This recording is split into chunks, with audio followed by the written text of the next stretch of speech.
A'udzubillahi minasyaitonirrajim. Bismillahirrahmanirrahim. Subhanalladzi asra bi abdihi lailam minal masjidil haram ilal masjidil aqsa. Shadaqallahul adzim. Saya akan memulai kisah atau cerita tentang Isra Mi'raj ini sebagaimana Asyahid atau Syekh Ramadan Al-Buti ketika memulai cerita atau kisah tentang perjalanan Nabi Muhammad, yaitu Isra Mi'raj.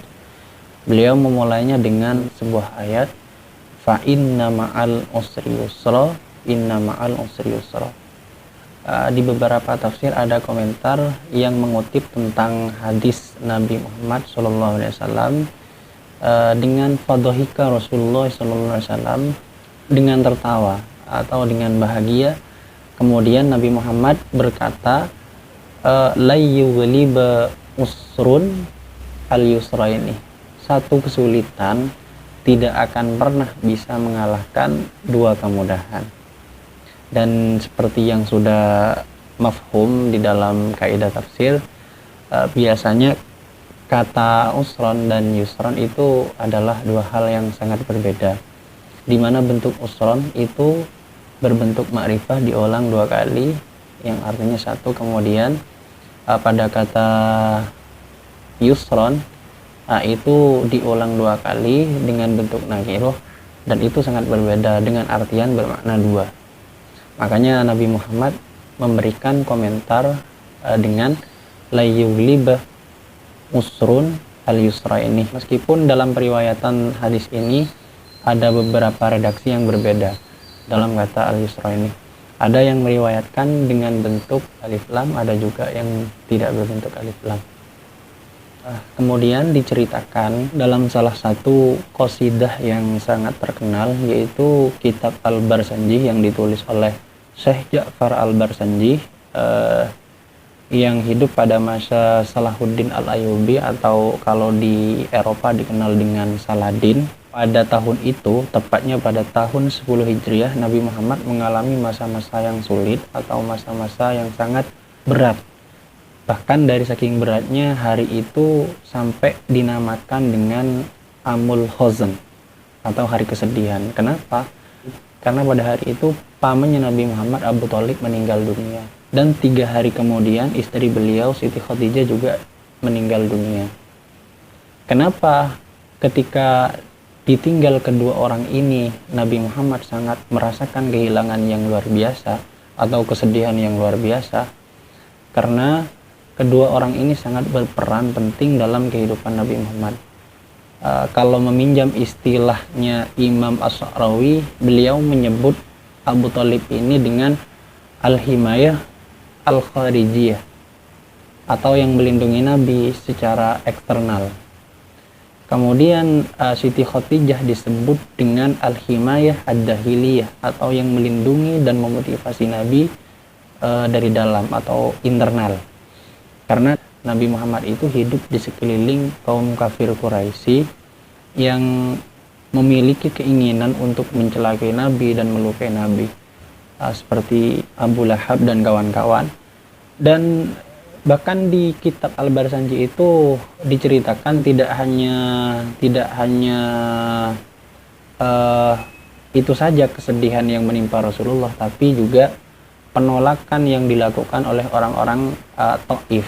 Ketika Nabi Muhammad menyerukan dakwanya, Nabi Muhammad mendapatkan penolakan dari mereka. Bahkan bukan cuma penolakan, tapi juga dilempari dengan batu hingga pelipis beliau pecah, kemudian berdarah dan mengenai sandalnya. Pada waktu itu malaikat penjaga gunung bertanya kepada Rasulullah untuk menghancurkan orang-orang Taif itu. Namun Nabi Muhammad justru berkata, faqalah ini arju ayyukhrijallahu min aslabihim mayyatawalla.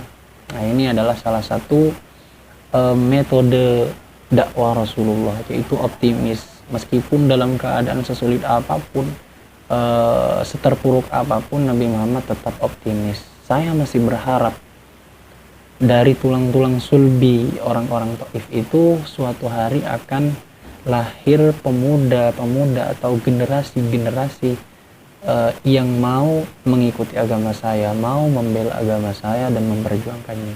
Nah, kemudian dari rentetan-rentetan kesedihan dan duka yang menimpa Rasulullah itu, kemudian Allah memberikan semacam tasliyah atau hiburan, yaitu dengan mengisra mi'rajkan Nabi Muhammad. Namun bukan itu yang menjadi poin.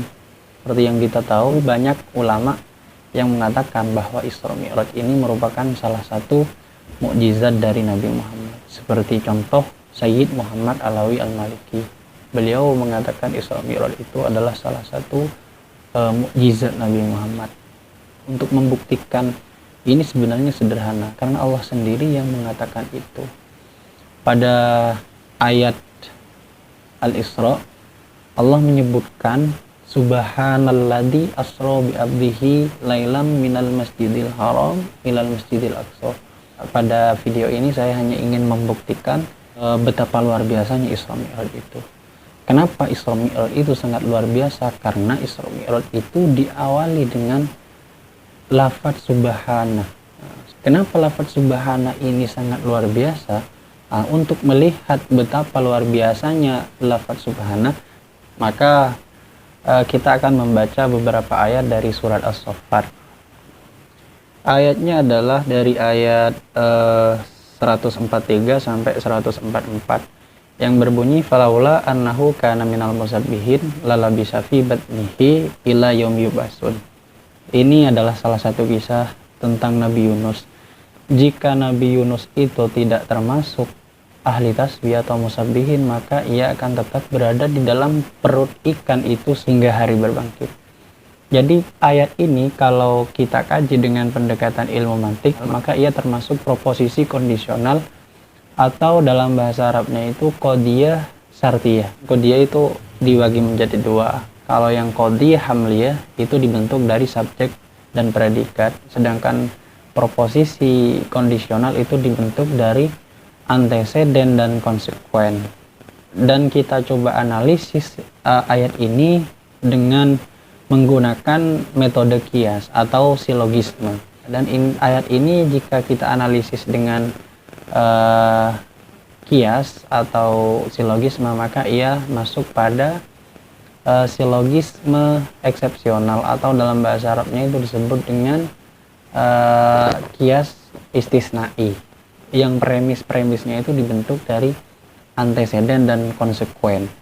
Dan kalau kita melihat ayat ini, falaula annahu kana minal musabbihin lalabisa fi batnihi ila yaumi yub'atsun, ini termasuk kias istisnai atau silogisme eksepsional. Falaula annahu kana minal musabbihin itu adalah anteseden. Seandainya Nabi Yunus itu tidak termasuk ahli tasbih, nah itu adalah anteseden. Sedangkan konsekuennya adalah lalabisa fi batnihi, maka ia akan tetap di perut ikan hingga hari kebangkitan. Dan ini masuk pada rumus yang kedua. Nah itu kalau di silogisme nanti ada dua rumus untuk yang kasus ini, rumus 1 dan rumus 2. Saya coba baca sedikit kaidah yang ada di Sulamul Munawwarok karangan Imam Al-Ahdari. Wa iyaqus sartiyudati sholih antaja wat udaka wat utali. Jadi afirmasi terhadap anteseden, maka afirmasi juga terhadap konsekuen. Wa raf'u tali raf'u awwali wala yalzamu bi aksihima liman jala. Namun jika negasi terhadap konsekuen, maka negasi juga terhadap anteseden. Dan ayat ini atau proposisi ini termasuk kepada rumus yang kedua, yaitu negasi terhadap konsekuen, maka negasi juga terhadap anteseden. Jadi kalau kita baca dengan bentuk silogisme ini, maka akan berbunyi seperti ini. Seandainya Nabi Yunus itu tidak termasuk ahli tasbih, maka ia akan tetap berada di dalam perut ikan hingga hari kebangkitan. Tetapi ia keluar dari dalam perut ikan, maka ia ahli tasbih. Itu adalah kesimpulannya, atau itu adalah pembacaan menggunakan silogisme eksepsional atau qiyas istisna'i. Nah, pada kesimpulan ini atau nataij ini, sebenarnya Allah itu bukan hanya ingin menunjukkan bahwa Nabi Yunus itu berhasil keluar dari dalam perut ikan, tetapi pesan yang lebih esensial adalah Allah itu ingin menunjukkan bahwa kata subhanallah itu sangat luar biasa. Jadi selain ingin menunjukkan bahwa Nabi Yunus itu bisa keluar dari perut ikan, tetapi Allah juga ingin menunjukkan bahwa Nabi Yunus itu adalah orang yang musabbihin, ahli tasbih, dan juga menunjukkan betapa luar biasanya lafaz subhana. Dari ayat ini kita akan tahu bahwa lafaz subhana itu adalah sebentuk solusi. Maka ketika kita membaca pada surat Al-Isra ayat 1 itu, subhanalladzi asra bi'abdihi lailan minal masjidil haram ilal masjidil aqsa, itu adalah sebentuk dari duka yang dialami atau masalah yang dialami oleh Nabi Muhammad, sebagaimana solusi dari duka atau musibah yang menimpa pada Nabi Yunus itu sendiri.